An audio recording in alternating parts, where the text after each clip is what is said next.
First item of business is our high school schedule committee recommendation. So we've heard a lot about this topic. We've discussed this a lot.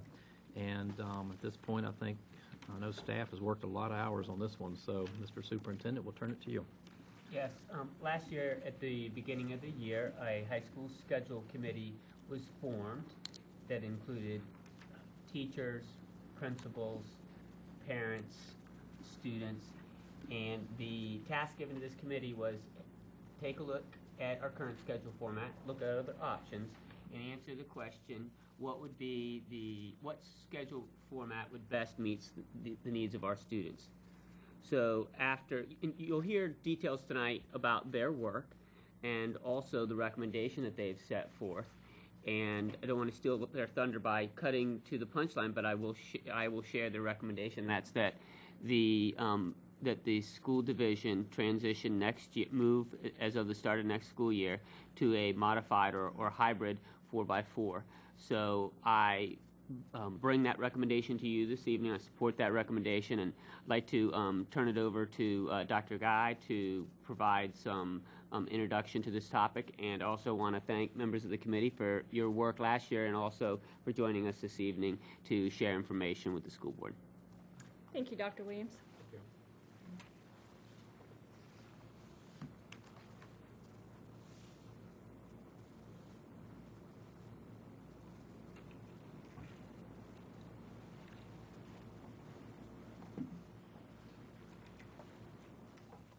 Good evening, Mr. Medford, members of the board, Dr. Williams. This evening, several members of the High School Schedule Committee will join me in sharing the committee's recommendation.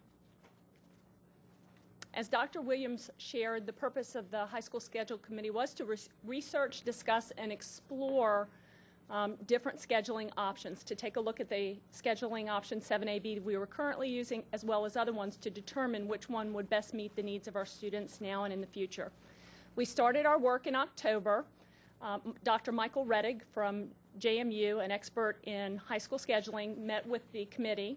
And as Dr. Williams shared, it was made up of parents, teachers, students, principals, directors from each of the high schools, as well as central office staff.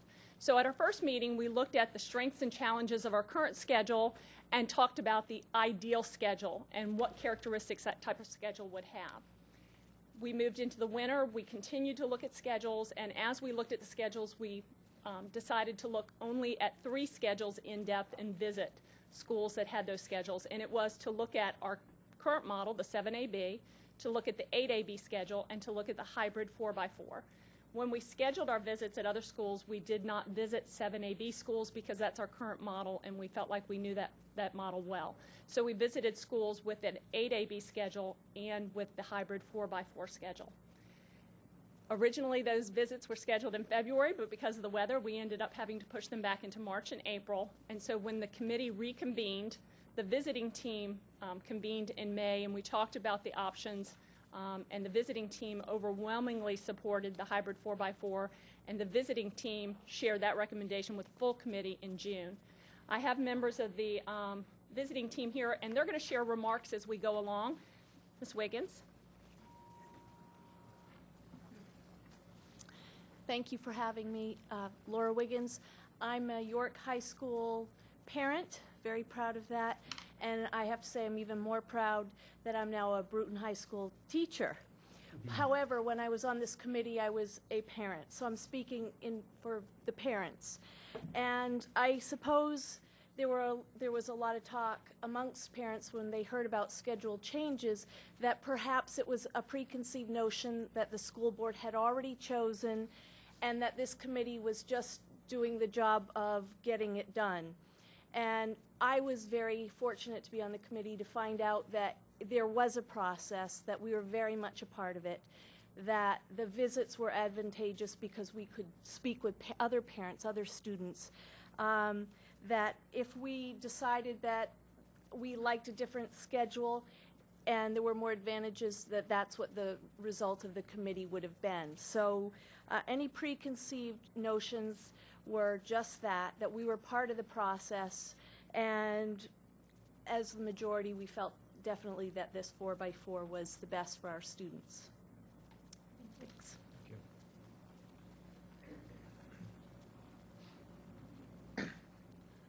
My name is Tim Knapp. I'm a York High School teacher. And when we first started this, one of the things that I did is I talked to many teachers at York High School. And one of the things that they kept saying to me is they would love to see their kids, their students, every day. Currently, right now, during 7AB, we have one class a day. During the 2AB period, we have one class that the teachers get to see every day. And they get through a lot of things, a lot more. And we all kind of agreed with that. However, one of the things we also looked at is what are our students looking for the most? And I have to say that when I first started this, I was one who said 4x4. I'd never heard anything good about a 4x4, never. But I do teach a lot of summer school, and one of the things I saw at summer school are some kids that struggle in a normal school year come into summer school and actually make it because they only have to focus on one class for 4 hours for 4 weeks. And they make it, and they thrive in that kind of a situation. So as we looked at it, one of the things that came up is there a way to have less classes for students, our average students, those who aren't sure, who really don't want to be there? Is there a way to make the school day better for them? And this hybrid 4x4 is a way to do that. It doesn't limit the higher students, the more advanced students, but it will help those average students succeed. When I talked to my teachers, I'm sure they weren't talking about wanting a 4x4 when they talked about seeing their kids every day. They wanted to go back to our old way of seeing every kid every day, 7 periods. But we just didn't see that as a positive way to help those kids who are struggling the most.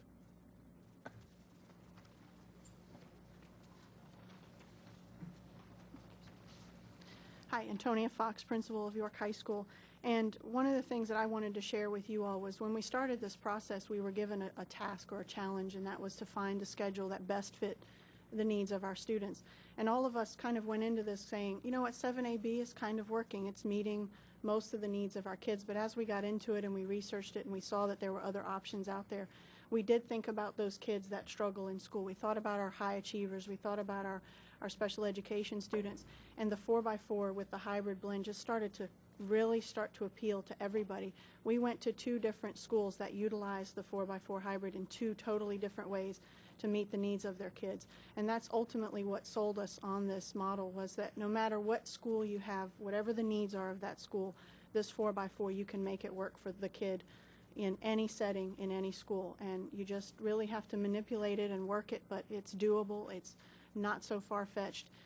And for me personally, at a school where I have special education students, struggling students, and I have high flyers in the IB program, this is an option that opens doors for every one of those students. So initially 7AB was adequate and it was okay, but now we've seen the light and we see this new schedule that could be beyond adequate. And that ultimately is what the goal of the York County School Division is. So that's why we moved in that direction.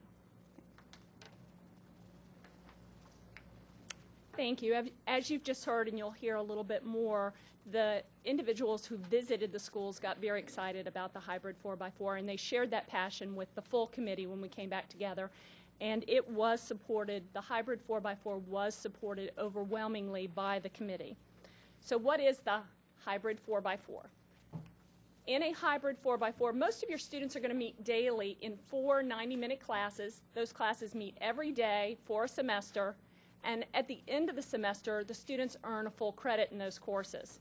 And then second semester, they start over in another 4 set of classes.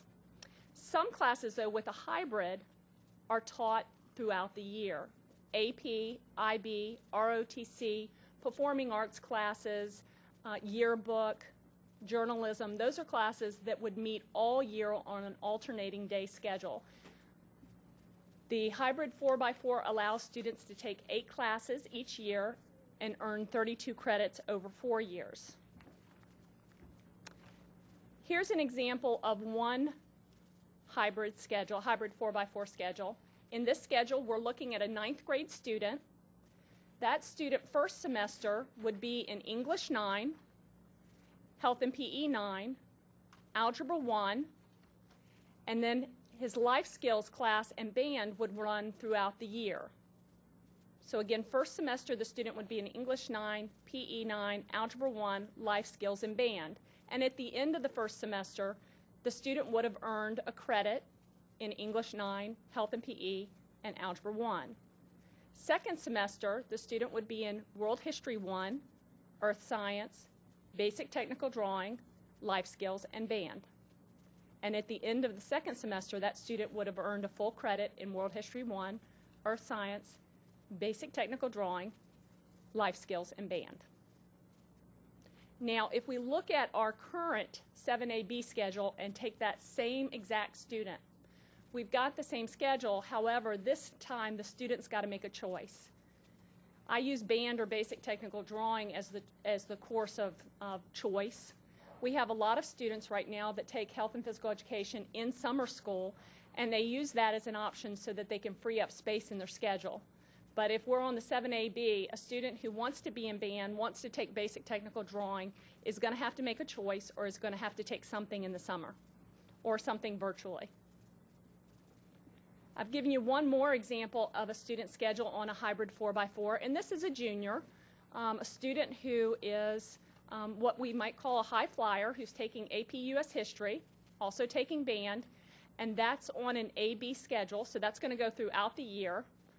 First semester, the student will take math analysis and photography, and then in block 3, they're alternating their yearbook with AP English Language. So this student first semester would be in AP US History, band, math analysis, yearbook, AP English Language, and photography. Second semester, the student would be in AP US History, band, physics, yearbook, AP English Language, and French 4. So the hybrid has the ability to meet the needs of different students, and depending on what courses they're taking, they may have more or less AB classes. What did we find compelling about the hybrid 4x4? Rather than reading through these again, I'm going to ask committee members to come up and share information with you regarding what they saw as the most compelling observations from the student perspective and the teacher perspective.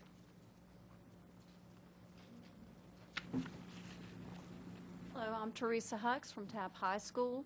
You've heard the same theme mentioned several times. I was impressed on the visits and talking with the students, the teachers, and the parents of the flexibility that this offered for the kids. And this isn't just your AP students or your high flyers, it's your average student and it's your special ed student. It gives the kids who may not have felt that they were on the track for the academic diploma, it gives them a chance to recover in their junior and senior year. They could go into high school, their 9th or 10th grade year, feeling, I'm just going to get out of high school with a standard diploma, and then decide their junior year, wow, I'm a lot smarter than what I thought I was earlier, and they can get the advanced diploma by catching up with a foreign language component or another component that may be something that would hold them back.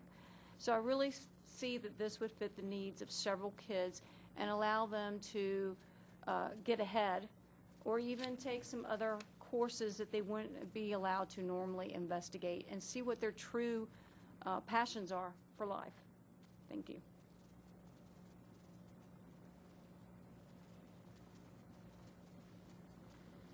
Laura Wiggins, parent, again.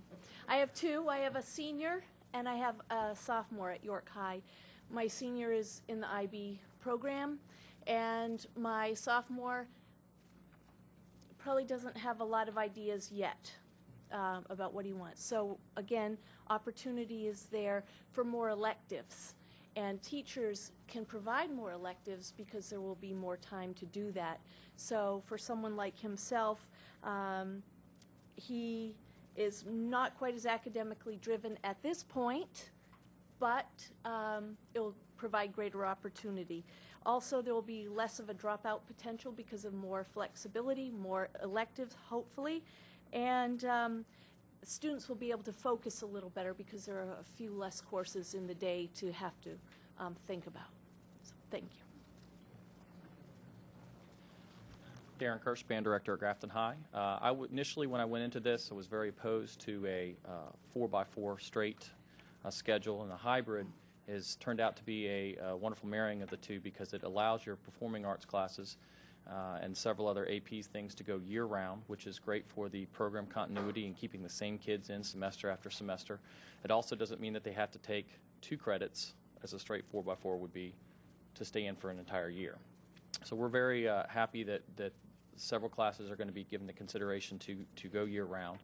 We have several students in band. Sometimes we tend to attract a higher academic achieving student, and in those students' cases, they're very often forced to choose between electives. Maybe they only have 1 or 2 electives to play with if they're taking so many AP courses, as well as students who take gym, summer school, or other academic classes in summer school to meet give them that credit during the school year to be able to take an elective for 4 years as a sequential band, chorus, drama, or whatever the case may be. So from a perspective of continuing with the arts, marrying those with your AP courses and some of your other electives, I think it gives students a lot of flexibility to be able to continue with their passion courses for all 4 years.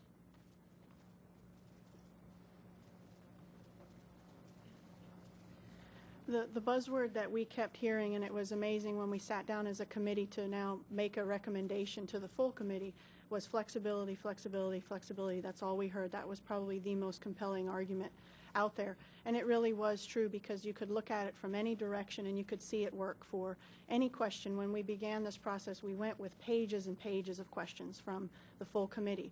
And all of those questions were answered, and in some way, shape, or form with this model, you could answer those questions, and they all would benefit for the students. So what we're looking at is an opportunity to truly look at each kid on an individual level and say, hey, this would work for this child, this would work for that child, and we could make it happen within the schools. So flexibility is definitely the key word here.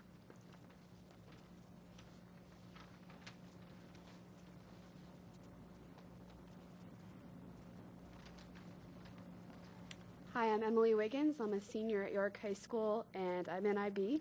That's my mom.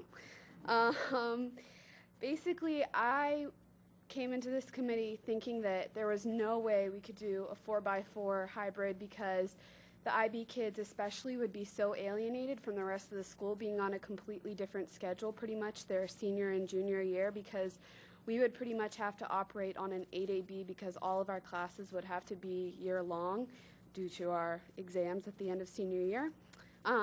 But throughout the process and through the school visits that I went on where they had similar IB programs at their school, I realized that it's not really a problem, because it's just part of the schedule. It's flexible for us and the AP kids, and maybe freshman and sophomore year, the IB kids would be on primarily a 4x4, but then just transition into it, and it would still work with the rest of the school. And my brother, it would work with him too, and some of my friends who aren't taking as many higher level classes, I've talked to a lot of them, and they say, after hearing my side, they say, you know, that sounds pretty good, that we could make our schedules more flexible, and if we want to be in band and take AP English, then it's just so much more flexible for them, and I think it just allows for a lot more equality throughout the school and a lot more opportunity. So.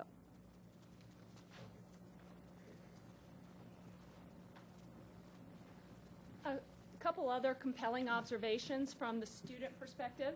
Do I have anybody? Hi, Betsy Ferguson from York High School. I am a special education teacher. The biggest thing for 4x4 hybrid from my standpoint for our kids is you're looking at focusing on 4 classes. You know, condensed, easier to get to. They're not worried about all the others going on like they're looking at 7 now. But they do have the opportunity of the hybrid where they could do band. Then they can focus on their core classes. Also, helping it condense it, and it's a smaller dose of information at one time, also help them succeed with their SOLs. Good evening. I'm Elizabeth O'Brien. I'm a math teacher at Grafton High School. One of the things the committee did look at is benefits to students beyond academics. And we all know that relationships in high school with your teachers and with other peers are very important, and that especially incoming 9th graders, if they feel like they have a support system, that's of great benefit to them. So we saw the 4x4 hybrid as a great benefit with relationships, because teachers will have less students to deal with. Typically, on the schedule we're on right now, we have most teachers have over 125 students, except people like Darren.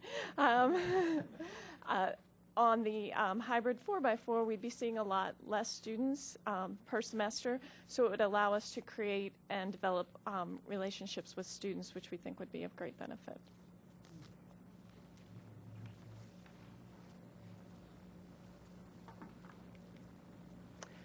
And lastly, we've got some compelling observations for teachers as well, and I think I'm going to share these with you.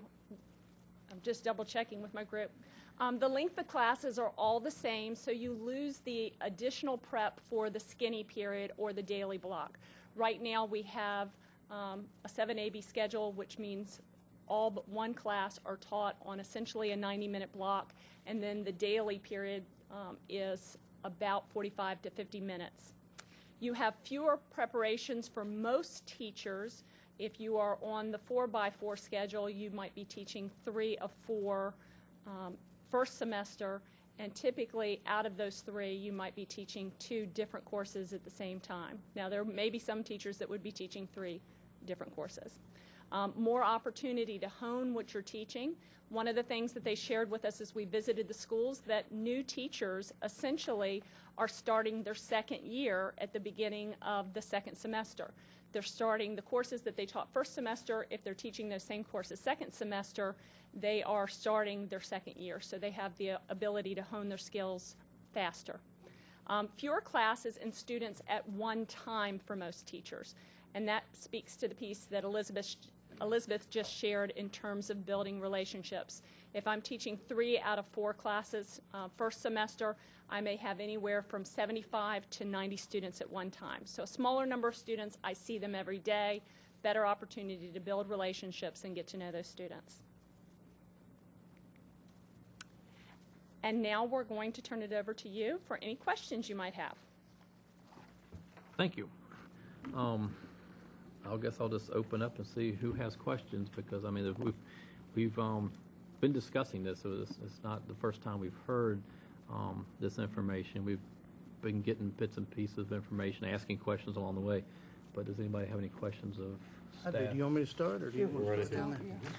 I actually have a bunch of questions. These actually, I have the privilege of sitting at the football field 5 nights a week with all the parents of these kids, so I've gotten a lot of questions, and I've just kind of got a few things down here, and I think you covered most of this, but I didn't know if maybe even the panel would just want to jump in, and some of these are just observations, and maybe you have thoughts on it, but I'm just trying to answer some questions and make things a little easier for later. One of the questions I did have, the AP exam is usually taken at the beginning of May, is that correct? How's that going to work? How do we, hey, that's about a 2-month. All AP classes would be on an AB schedule, so they would go throughout the year. So there's no exception to that. All right. SOLs, if you have a first semester. Then they would have their SOL test at the end of first semester. We currently have SOL testing both first and second semester. Great. This is easy. Foreign language classes still going to be year-round? No problem. Foreign language classes typically are not year-round. What they shared with us as we visited with the schools is that, because that's frequently a concern that's registered, is that if a student has Spanish 1 first semester, and then they don't have Spanish 2 until first semester of the following year, they've had a larger gap of time. What the teachers at both schools shared with us, and what research we found has shared, is that it is no different than what the teachers are doing right now at the beginning of the school year as they review over the lost academic content over the summer. So the teachers have shared with us that the gap from year 1 to year 2 is no different from what the review that they've had to do for a summer. Okay. Interesting. You already covered yearbook. Let's see. These are just some observations. Maybe you could pipe in anytime you feel. What if the student is scheduled for all 4 of the harder classes in one semester and the 4 easier classes the next semester? This happens now that the students can have all 4 AP classes on an odd day and the easier classes on even days, but it is able to be balanced. That is a scheduling piece that the schools will have to definitely work on, so that you don't have students scheduled in all their heavy academic classes first semester and their less homework-intensive classes second semester. So that is work that the guidance staff and the principal would work on within the building to make sure that the schedules were balanced. I'm almost there. There's a greater chance of missing school during the first semester due to bad weather than the second, which could result in makeup days for the wrong semester. Anyway, let's keep going. Being sick for 1 week would be like missing 2 weeks of school. It's interesting. It would be harder to make up the work and to catch back up. Is that just a fact? Sure. Any? Essentially, it's that way now. If you miss a week of school, you're missing, 2 or 3 days worth of content, 4 or 5 days worth of content. So you miss a week with those classes. When we asked the questions, in some ways the teacher said it was easier because the content was one day right after the other. The kids could really get in there with the teacher and get back into it more quickly than they do now, where it's every other day. So even if they come back, they might skip a day before they get to see that particular teacher. But now you're seeing that teacher every day. You come right back into where you were out, and you can get an opportunity to catch up more quickly with that teacher. In theory, twice as far behind because you're moving twice. We asked that question a couple of times and got a similar response from both schools. And what I would share is that you have the work for 4 classes that so for example, if I miss a week of school, then I've missed the work from those 4 classes for a week. If I miss a week of school currently in the 7AB schedule, granted I've missed 3 days of 4 of my classes and 2 days of my other classes. And so I have more classes that I've missed work for. So in essence, it balances out. It's either 7 classes that I've missed a week's worth of material for, or it's 4 classes that I've missed a week's worth of material for. Okay. Okay. And I would just add, in either situation, you miss a week of school, it's going to be tough. Yeah. Okay. Let's see. The current schedule of odd and even days allows the students the chance to attempt homework.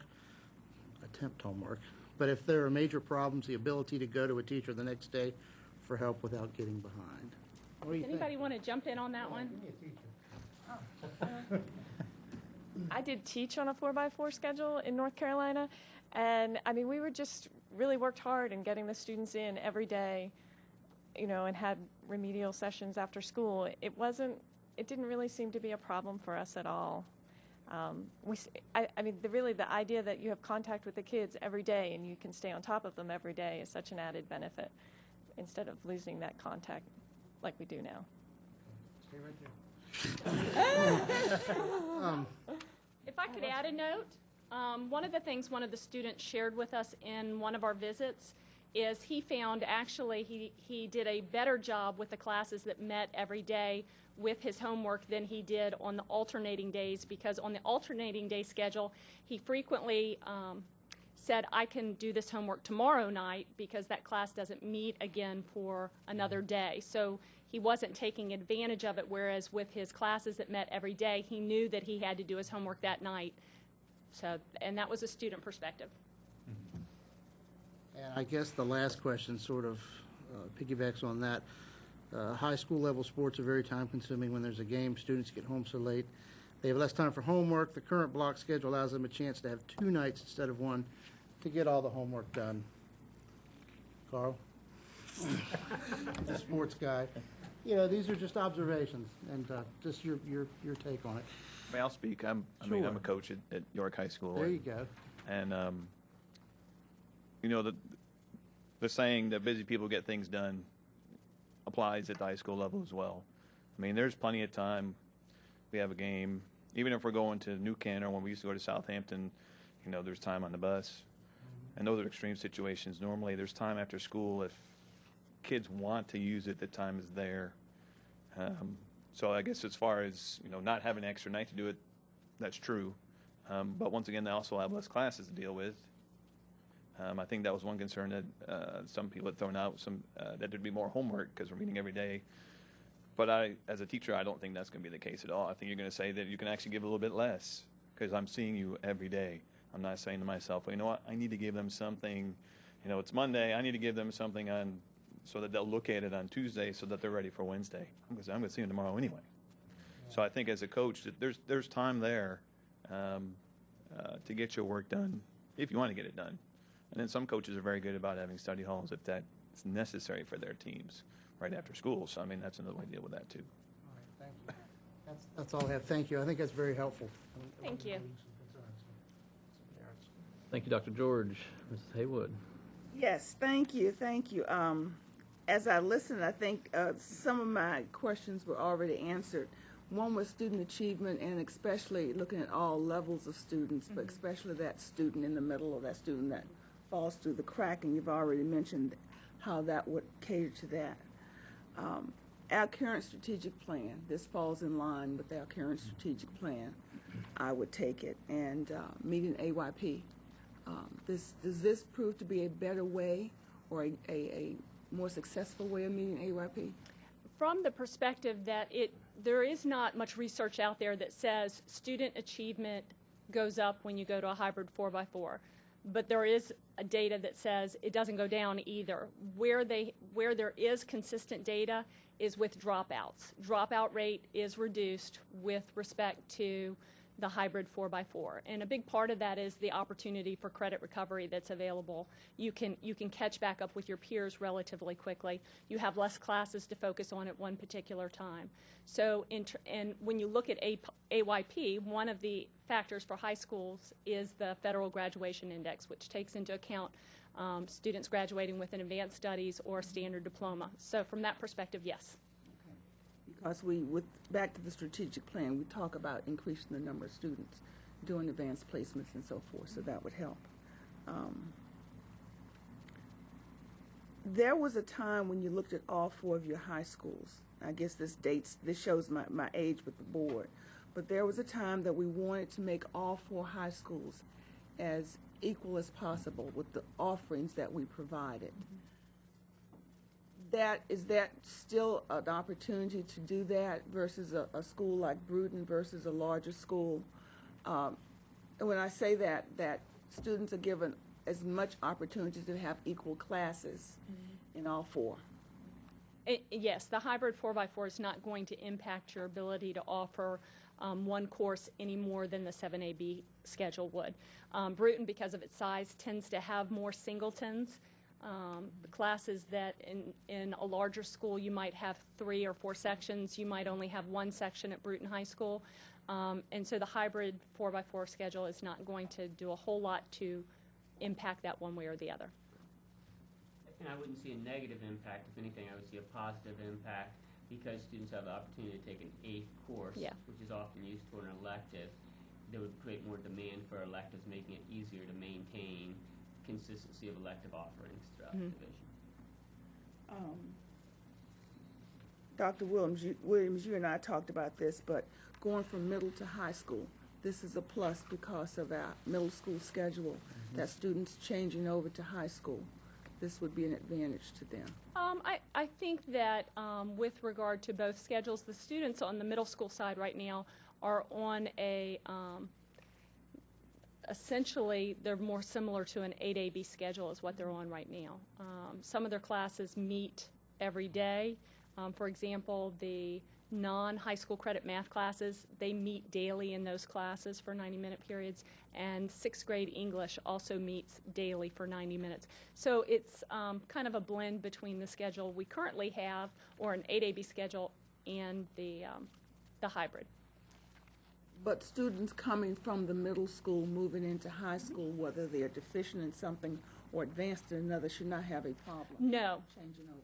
No, not at all. And again, the biggest advantage that they've shared, particularly with 9th graders, is that they have fewer classes to focus on at one time. And that's a big advantage for a student who might be struggling. And my last question, hopefully I say it right. You mentioned an example with respect to summer school. That students would not have to take their summer school, certain courses they take in summer school now with the 7AB. How would they approach summer school or the need for summer school with the hybrid 4x4? I think we'd still have to look at what we offer in the summer, certainly with credit recovery. you have students that are able to, who've fallen behind, to earn the credits that they need during the course of the year rather than having to take summer school. And sometimes we have students right now taking summer school courses to free up slots in their schedule. And so those students, again, would have the room in their schedule. So it will likely have an impact on summer school. The extent to which that impact, we don't have that information right now. Mr. Mentor. I need to make a confession. All the parents that call me, I told them to find Dr. George at the football game. That seemed to be a good strategy there, Mr. Mentor. I guess the advantage to being last is all of the questions have probably been asked except a few. But I sincerely want to thank the committee for your work and all the effort you put into it, because I think those on the front line is where you need to hear from. The general sitting in a comfortable tents or quarters could overlook a few things. But what's amazing about this, and you probably remember, Mrs. Haywood, 6, 7, 8 years ago, we talked about schedules. And we got very interested at that time, and when we were going to NSBA conventions, the National School Board Association, I went to several workshops on this, and you would be surprised the same feedback you're giving us is what I heard then that long ago. So I think that's very positive that it has gone forward. But anyway, I highly commend you and thank you for it. And it all seems to, I had questions also about the foreign language and some math that used to follow, but I think you may have answered that too. And Darren, I can't get you less students. I don't know what we can do. But anyway, thank you all so much. Thank you. All right, and my turn. I got 37 questions. Not really. Okay. But I do have a daughter who's going to be a senior next year, and obviously her schedule is going to be the first group impacted by this. And her first comment was, well, it's not broken. What are you doing? You know, and so I think a lot of what was discussed this evening answers that question. It's not that anything's broken. It's that we're looking for that push to the next step in achievement. But a couple of questions. One is, and I've mentioned this to the superintendent, but I hope we take the opportunity to find the time, because not all parents are going to view this presentation. Not all parents are going to maybe go to the website or ask the right person.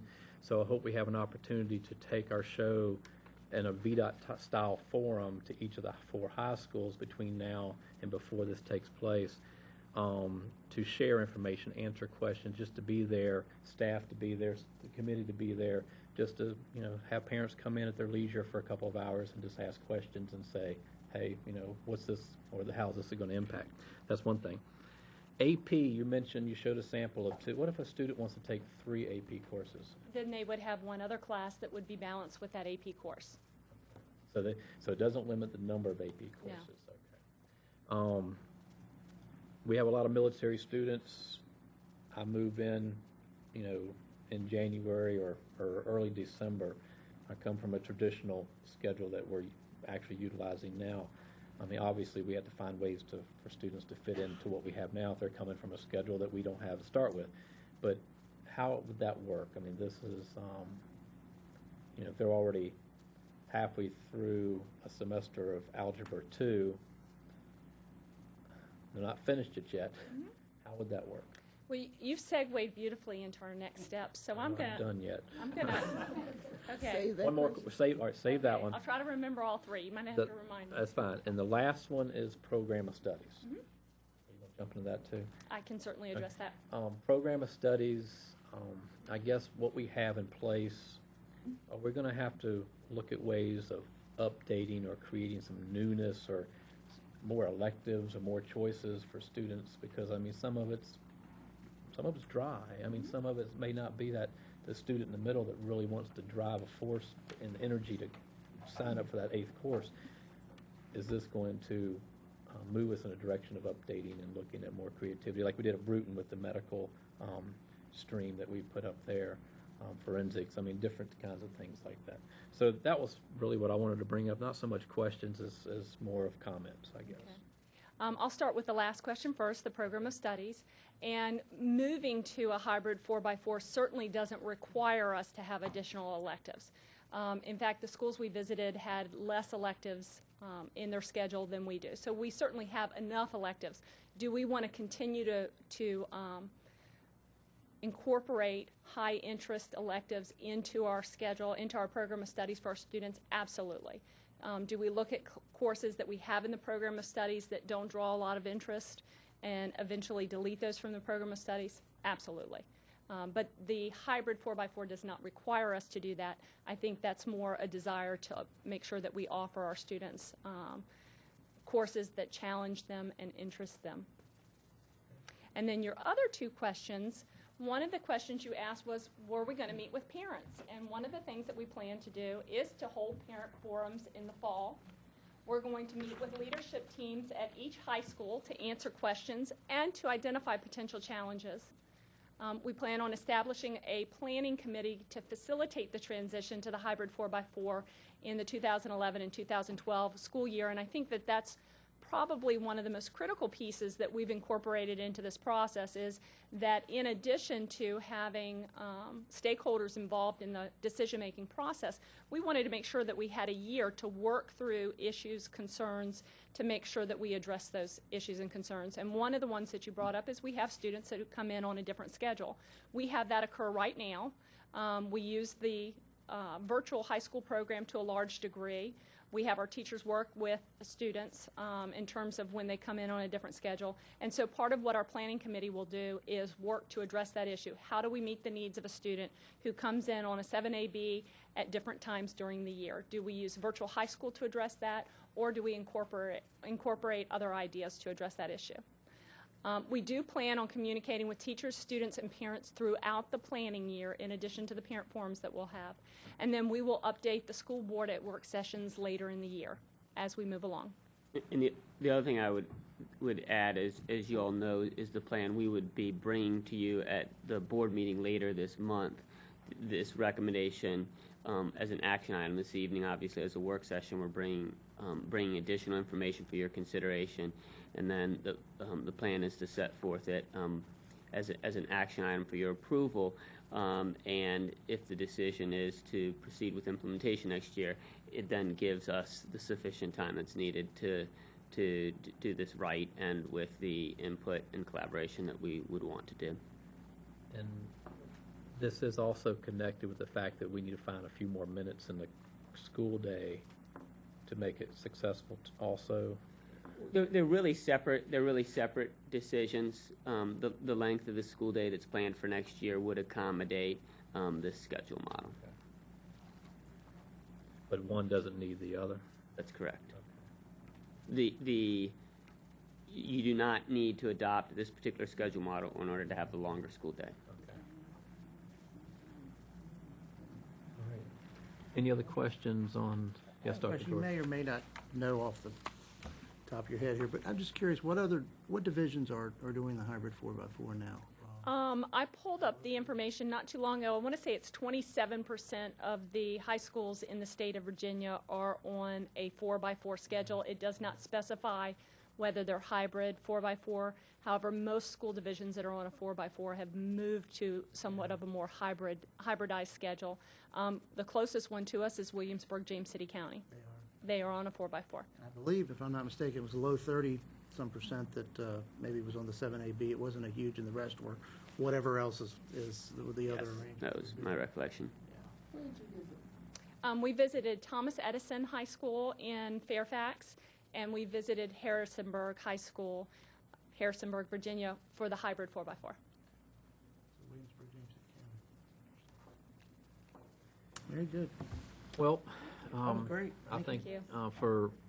My back's been to the committee that's here represented, but I do want to say that to the entire committee, I mean, obviously a lot of hours, a lot of work, a lot of discussions, a lot of questions answered. Of course, we asked a lot of questions too. We'll continue to do so, but hats off and thank you to you and all the committee members for the hard work. And I guess it comes down to it's what's best for our student, our customers. So. And I got the faith that you put a lot of people involved, and you have parents represented, students, teachers, principals, and community people all represented on a committee that's going to make a decision. So they'll recommend a decision. So thank you. Thank you, and thank you very much to our committee members who came tonight. Thank you very much. I appreciate it. Y'all more than welcome to stay all night if you like. All right, our next presentation Thank you all. is our strategic plan